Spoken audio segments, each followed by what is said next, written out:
Good afternoon, LC people.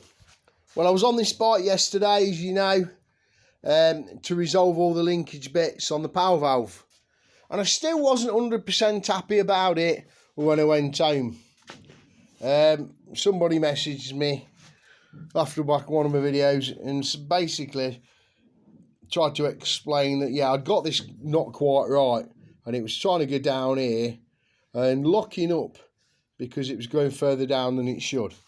So after a conversation with him and my good mate Andy Holmes last night, I re-looked at it again today. I've swapped the cables around and I've tried to get it where it should be. Now the video this guy sent me, a big shout out to Chris Beadsmore. He knows who he is, been speaking to him today, and he's got a few 500s. And we went through it together and come up with this now. Anyway, if you watch, that is the starting point. So when your ignition's off on this bike, it's like the 350 power valves. That like there's two holes there, and you line that up to get those correct. So with the ignition on, the valves are open. So when you turn it on and it does its cycle, basically,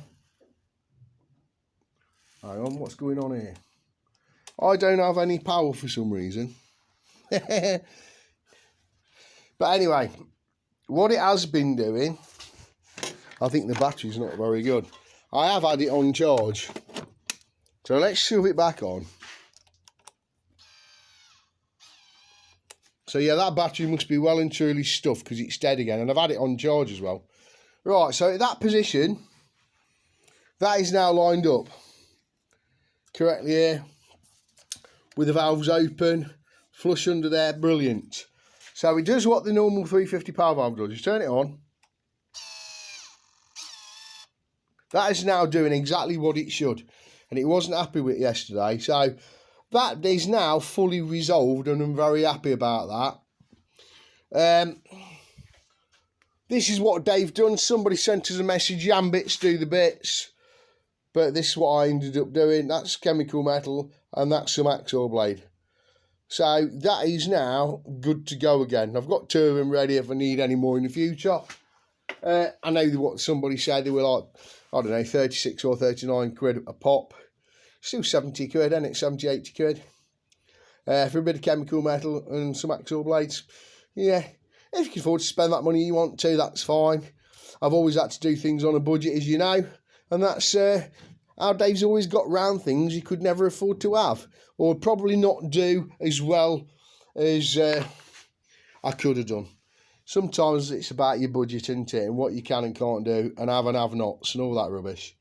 So that's that bit done. Next week, I'll be back on it. He's brought me these, which I needed for the loop situation, to put the springs back on it. So I can happily now reassemble it. The original cable's gone back on it. I think he's got some patterns, but it's working quite well as it is.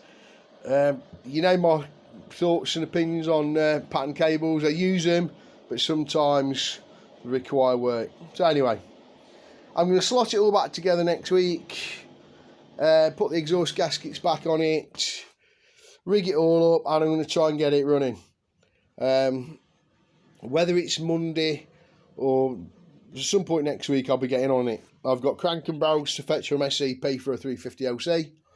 They're now done and ready to collect. So Dave's going to be on it like a dirty rat next week. This and the LC. And I'll let you know how things progress.